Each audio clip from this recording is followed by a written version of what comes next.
Ngayong Sabado ika-1 ng Hunyo taong 2024, ang ika-33 na kaarawan ni Denise Cornejo, at sa pangalawang pagkakataon hanggang sa mga susunod na taon, muli niyang gugunatin ang araw ng kanyang kapanganakan sa loob ng bilangguan.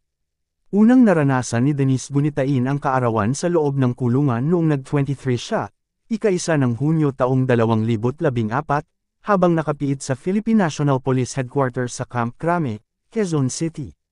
Nakapiit noon si Denise dahil sa kasong serious illegal detention na isinampa ni Vong Navarro laban sa kanya, na may kaugnayan pa rin sa insidenteng nangyari sa Forbeswood Condominium Building, Taguig City, noong ika-22 ng Enero taong 2014. Sa eksklusibong panayam sa ama ni Denise na si Paul, Denise Cornejo, ang kahilingan niya para sa kaarawan ngayon ng kanyang anak ang itinanong ng cabinet files. Wala na akong ibang wish para sa kanya kundi to hold on to her faith in God. Always think that time will come that justice will be fair.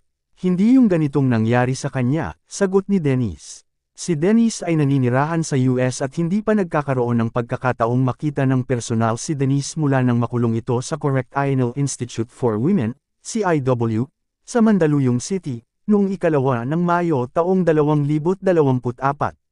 Sabi pa ng ama ni Denise, lahat na lang, nakadapa ka na, tinitires ka pa. Lahat na lang ng mga nakikita ko sa video, social media, lahat mas asama. Wala na yatang nakitang mabuti. Sana kahit papaano, binalance nila ang kanilang mga isip. Pero ganoon talaga, you have to face it pero darating din ang time. I am not losing hope, never. And I will never, ever lose my faith. Sa nangyaring yan, lalong tumibi ang aking paninindigan at panalangin sa Panginoon kasi talagang time test kanya. Mula sa korte, dinala si Denise sa CIW para sa pagsisimula ng kanyang sentensya. Pagkatapos ng ilang araw na quarantine, maaari nang tumanggap si Denise ng mga bisita, kaya malaki ang posibilidad na matuloy ang planong pagdalaw sa kanya ng lolo niyang si Rod Cornejo.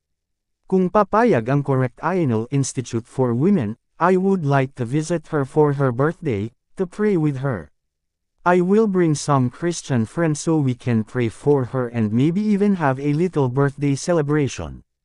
Kaya lang, of course, I have to get permission from CIW, kung papayag ba sila, pahayag ni Cornejo.